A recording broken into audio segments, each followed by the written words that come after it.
José, com quem Maria ia casar, era um homem que sempre fazia o que era direito. Ele não queria difamar Maria e por isso resolveu desmanchar o contrato de casamento sem ninguém saber. Enquanto José estava pensando nisso, um anjo do Senhor apareceu a ele num sonho e disse: José, descendente de Davi, não tenha medo de receber Maria como sua esposa, pois ela está grávida pelo Espírito Santo. Mateus coloca essa história do nascimento de uma maneira interessante e ele nos faz refletir sobre noivado, sobre casamento. E daí eu pergunto, qual o valor de um noivado em nossos dias? É comum a gente ouvir pessoas, casais novos, dizerem assim: nós vamos tentar para ver se vai dar certo. Ou eles dizem assim: que seja eterno enquanto dure. Ou então eles dizem: se não der certo, cada um vai para o seu lado. O importante é ser feliz. Aliás, esta semana alguém me disse: pastor, mas tudo aquilo que nos faz feliz não é pecado. Eu disse: assinado o diabo. Isso quem diz é o diabo. Faz sim. Quantas pessoas começam um namoro, assumem um compromisso de noivado e depois de algum tempo terminam tudo? Os compromissos parecem ter um grau cada vez menor de interesse. Ninguém mais quer compromisso. Os casamentos nos nossos dias não têm mais valor eterno. Não estão sendo mais levados a sério. Há muitos anos atrás, esses compromissos eram levados muito a sério. Nem existia o namoro e o noivado. Eles eram apenas um. Eles eram um só compromisso e eles tinham em vista o casamento. E esses compromissos eram levados muito a sério. Então, em certa época, o noivado já era considerado casamento. É este momento aqui em que José e Maria eram noivos, mas eles já se consideravam casados. E se acontecesse um adultério durante esse período, bem provavelmente a moça era condenada à morte, se ela fosse a culpada. E o que aconteceria se hoje, entre nós, uma adolescente aí, 14, 15 anos, aparecesse grávida? Já não é mais tanto um escândalo como era, mas nos tempos bíblicos foi o que aconteceu com Maria. Aí Maria estava numa situação muito difícil, porque isso aconteceu com ela. Há 2000 anos atrás, uma jovem que era considerada casada, ela era noiva. Eles iam logo marcar o momento em que o noivo iria buscar ela num processional. Lembram da parábola das 10 moças? Num processional eles buscavam, e então eles festejavam num local, e então iam para casa para as núpcias. Até aquele momento eles não tinham contato físico. Maria e José estavam nesta situação. Eles estavam para marcar o momento em que ele iria fazer um processional para buscá-la, e então iria habitar com ela. Mas Maria está grávida. Então Maria de repente chega para José e diz estar grávida. José teria todo o direito de deixá-la. Para os judeus, o noivado era considerado o início do casamento, legalmente contraído. O casamento era a cerimônia de buscar a noiva para morar com o noivo. E se o noivo morresse, a mulher era considerada viúva. Em caso de adultério, ambos, homem e mulher, que cometessem tal ato, eles eram condenados à morte. E a Maria tinha algo muito sério. Ela era filha de sacerdote. Maria era levita. O pai dela era sacerdote no templo. Maria, se fosse acusada de adultério, sabe qual seria a morte dela? Seria derramado chumbo derretido na sua garganta. Essa era a pena do filho de um sacerdote, da filha de um sacerdote que cometesse adultério. José, aqui entra José, homem justo, diz a Bíblia, temente a Deus, deixou as coisas rolarem, mas ele tinha duas possibilidades de divórcio: entregar uma carta de divórcio para Maria ou expor ela publicamente.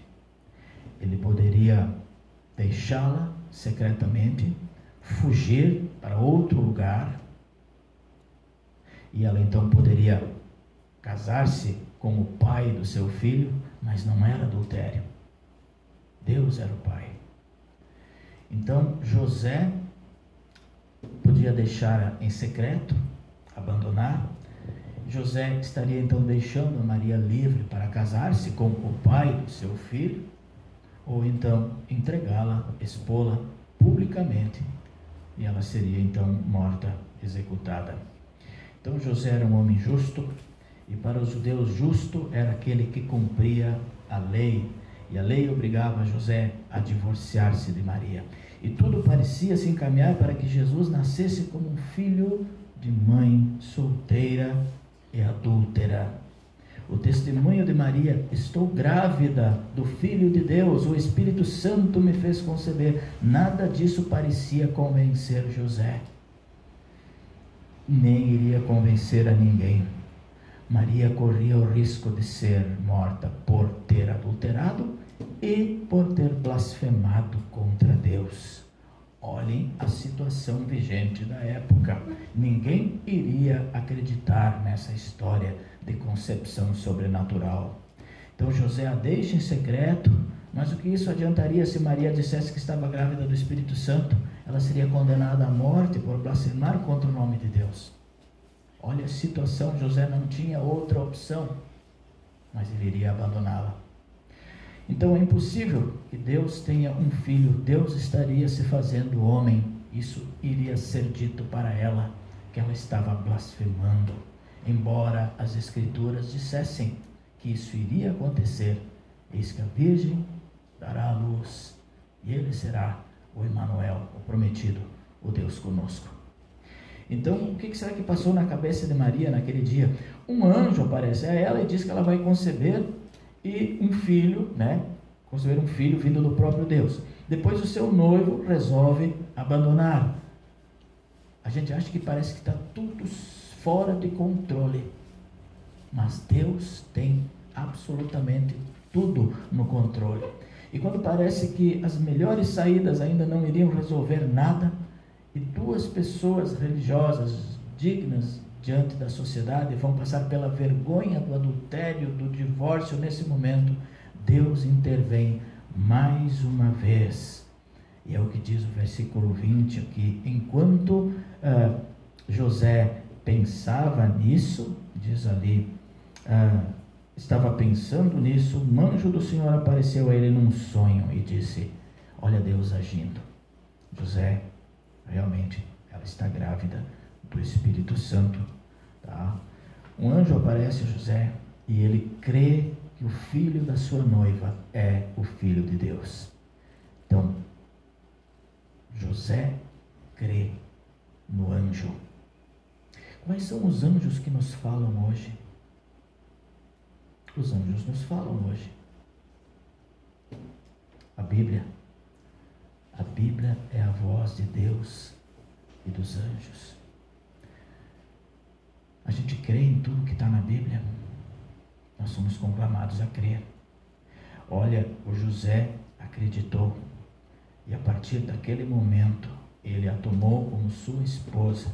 E em meio àquela situação de quase exposição pública, de vergonha e de morte, Maria também diz: aqui está a tua serva, que se cumpra em mim conforme a tua palavra. Maria podia ter dito para o anjo: olha, não vai ficar bem isso, não. Imagina, olha a minha idade, eu não coabitei com ninguém, como é que eu vou aparecer grávida? Eu vou ser morta, vou ser apedrejada, vai ser uma vergonha para minha família. Aqui está a sua serva, que se cumpra em mim conforme a tua palavra.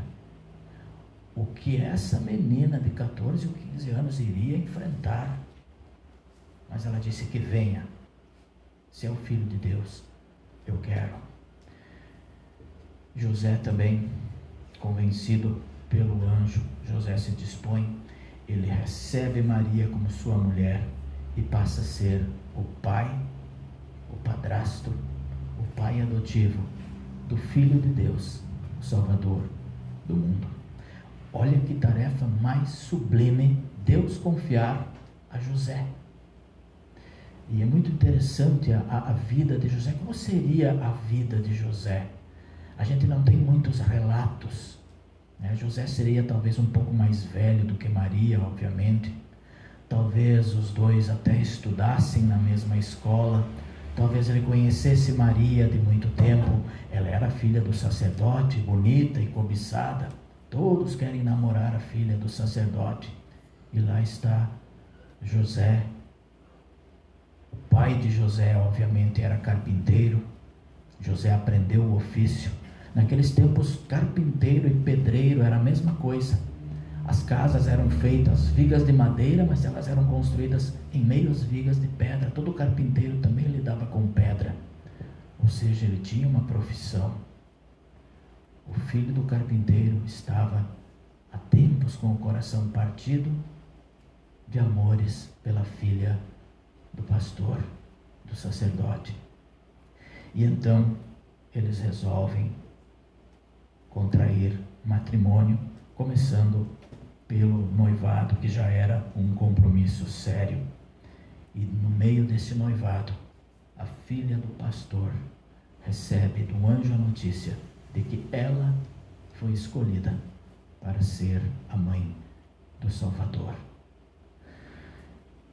José, convencido de que realmente vinha de Deus, ele aceita a incumbência e se torna o pai do nosso Salvador. Quem de nós estaria disposto a servir a Deus em uma situação assim? Quantas vezes a gente é chamado a servir e a gente acha algumas desculpas, a gente quer fugir, a gente acha demais o trabalho. Quantas pessoas são convidadas para integrar um grupo, integrar às vezes uma diretoria na igreja? Quantas pessoas são convidadas para um momento de mutirão, para embelezar, para enfeitar, para pintar, para arrumar, para construir, para edificar, para melhorar? Mas acham demais. Maria e José adotaram um filho, criaram um filho. Deus quer nos usar na sua obra. Temos que nos dispor a servi-lo, seja qual for a situação. Aí nós pensemos, se um anjo aparecesse para mim e me dissesse o que eu deveria fazer, aí sim, Deus mandava anjos para anunciar a sua vontade aos homens. Nós temos a voz dos anjos? Não, nós temos a voz de Deus. Os anjos podem ser anjos maus, podem ser anjos falsos, mas a voz de Deus é inconfundível. É a palavra de Deus. Temos a palavra de Deus, ela nos mostra o que nós temos a fazer. Nós não precisamos esperar que um anjo nos diga o que fazer. Nós temos que confiar na palavra. Então Maria foi escolhida por livre vontade de Deus. Ela não foi escolhida porque era uma boa filha, uma boa cozinheira, uma mulher exemplar entre as vizinhas, ou porque ela tinha boas condições de cuidar a criança. Ela foi escolhida por livre vontade de Deus. E o Senhor escolhe Maria para ser a mãe do Filho de Deus. Jesus não nasceu porque José e Maria se dispuseram, mas porque Deus quis assim. Deus não depende de seres humanos para realizar a sua obra. Mesmo assim, Ele age e quer agir por intermédio de nós. Há muito trabalho por fazer aqui. A humanidade está nas trevas. Nós estamos perdidos num mundo de escuridão, num mundo de mentiras, num mundo que não vê mais uma luz no fim do túnel, num mundo que não sabe mais em que acreditar. Nós estamos num mundo que não sabe se a vacina que está vindo aí é para o bem ou é para o mal. Nós temos um mundo que não sabe mais se vai acreditar na reencarnação, no cristianismo, na ressurreição. Nós temos um mundo perdido. Ela tem muita opção de alimento. Basta você acionar ali o WhatsApp ou os Facebook, você vê tanta mensagem, mas a maioria delas não termina com Jesus. O mundo precisa urgentemente desse menino Jesus que a igreja cristã tem para pregar. Então Maria é um exemplo, sim, de fé, de disposição em servir a Deus. E lá em Lucas, no capítulo 1, verso 38, nós vemos que a conversa dela com o anjo termina com uma resposta de fé, de submissão. Ela diz: aqui está a serva do Senhor, que se cumpra em mim conforme o teu querer. Então nós temos que olhar para Maria e para José e também nos colocar à disposição do Senhor. Eles não apenas acreditaram nas palavras, mas eles agiram pela fé. Eles se entregaram a Deus, que os escolheu por sua graça. E mal sabiam eles que a vida deles ia mudar muito. Tem gente que hoje nasce um filho e está apavorado. Maria e José, ela, uma moça de 15 anos, grávida, faz uma viagem para um recenseamento. Ela não tinha experiência com filhos, longe da sua mãe, 9 meses de gravidez no lombo de um burro, e ela tem um filho. Ela queria tanto a presença da mãe, a presença do pai, a presença dos familiares, e ela está numa terra distante e numa estrebaria, sozinha, com os animais. Mas eles acreditaram nas palavras do anjo, entregaram a Deus o seu coração e não mediram esforços para que nós pudéssemos estar aqui hoje e falar desse Cristo nascido há 2000 anos atrás. Então, nesse tempo de Natal, vamos lembrar de José e Maria, que se colocaram à disposição de Deus, mesmo sabendo que a tarefa deles não seria fácil. Que Deus nos abençoe e nos encha de fé para cumprir também o nosso chamado. Amém? Eu tenho aqui um videozinho que eu vou colocar agora. Videozinho não, um vídeo.